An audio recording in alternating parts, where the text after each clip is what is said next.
You're welcome to the Economy and Politics Show. I'm Otto Abasi. In this edition, I bring to you the post-analysis after the inauguration of the long-awaited cabinet of President Muhammadu Buhari. We now know the assigned portfolios to the ministers, and most of them have already resumed duty. President Muhammadu Buhari, in his brief speech at inauguration, gave the ministers the charge of working assiduously in delivering the mandate of change promised by the government. The president reduced the ministries to 25, signaling an era of a lean government. Ministers with critical positions include Mr. Babatunde Raji Fashola, Senior Advocate of Nigeria. He has 3 ministries in one: Power, Works, and Housing. Huge task. Mrs. Kemi Adeosun, Finance. Dr. Emmanuel Ikhazoboh is the Minister of State for Petroleum, while His Excellency President Muhammadu Buhari is the Supervising Minister for Petroleum. Surprisingly, Malam Adamu was assigned the Ministry of Education. Dr. Okwechukwu Enelamah, with his wealth of experience, was assigned Industries, Trade and Investments. Mr. Geoffrey Onyema got Foreign Affairs, while Dr. Kayode Fayemi has been given the onus of reviving and diversifying Nigeria's economy through the Solid Minerals Ministry. For Professor Isaac Adewale, it is a welcome development that he is the Health Minister, while Right Honorable Rotimi Amechi, who played an instrumental role in the campaign and emergence of President Muhammadu Buhari, is assigned the Transportation Ministry. Senator Udoma, with his wealth of experience, is the Budget and National Planning Minister, while Brigadier General Dan Ali, retired, is the Defense Minister.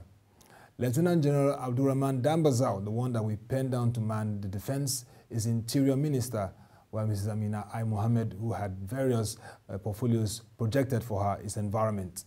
Chief Audo Ogbe in her projections is Right for Agriculture and Rural Development Ministry, while Alhaji Muhammadu Bello was assigned the FCT. Another very surprising portfolio assigned was Barrister Adebayo Shitu, who we know is a lawyer and a former Attorney General for your state. He's assigned the very, very vast and promising Ministry of Communications. Now let's look at the geopolitical perspective, and here's the breakdown. For the Southeast, we have 4 senior ministers and 1 Minister of State. The South-South has 3 senior ministers and 3 ministers of state.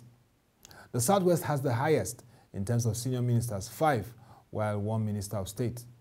The North-Central has 3 senior ministers and 3 ministers of state, while the Northeast has 4 senior ministers and 2 ministers of state.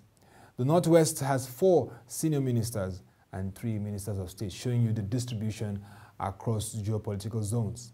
Now let us get to expectations. And I engaged Mr. Emmanuel Ikhazoboh, former interim head of the Nigeria Stock Exchange, on what the new Minister for Industries, Trade and Investments, we now know is Dr. Okwechukwu Enelamah, who has, as Minister of State, Ms. Aisha Abubakar. What should be the focus, considering the challenging time we face in our economy? And here is what he had to say. Well, I will expect that the minister will study what is on ground that the former minister had put in place. Continuity is very important. We should not discard what the other minister would have put in place. However, any economy can only be rejuvenated if we create the enabling environment. So the economic environment needs to be created. Fiscal and monetary policies are very important, and I believe this government is doing something about that. However, small and medium enterprises must be seriously encouraged. No economy grows without encouraging small and medium enterprises.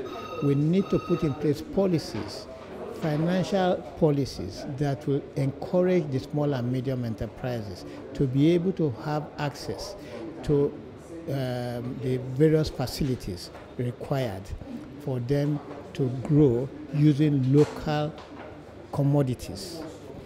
We need to encourage our local farmers, one way or the other, to be able to know that whatever they produce will be acquired.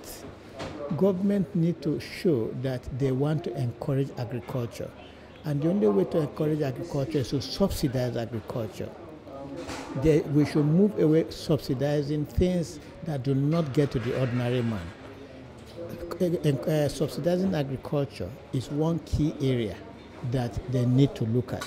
And agriculture should be encouraged to grow commodities that will help the small and medium enterprises. So that the small and medium enterprises will go into small manufacturing and gradually meet our local needs and then aim towards exporting. Because unless we start exporting our own commodities that have been processed to the next level, we will not develop. So I expect that the minister will look at all this and ensure that the right environment in terms of economic, financial, and other business policies are put in place. Very incisive. Now, President Muhammadu Buhari, in his cabinet inauguration speech, asserted that the economy of Nigeria is poised for job creation, poverty reduction, and inclusive growth. That is what this government is poised to do for the economy. That means the ministers will have to walk the talk. That will be all for this edition of the Economy and Politics Show. You can join us on our Twitter handle at EcopoleNG and watch our videos at www.webtvng.com. Let us not relent in our faith that Nigeria will rise again. Thank you for watching and have a lovely day.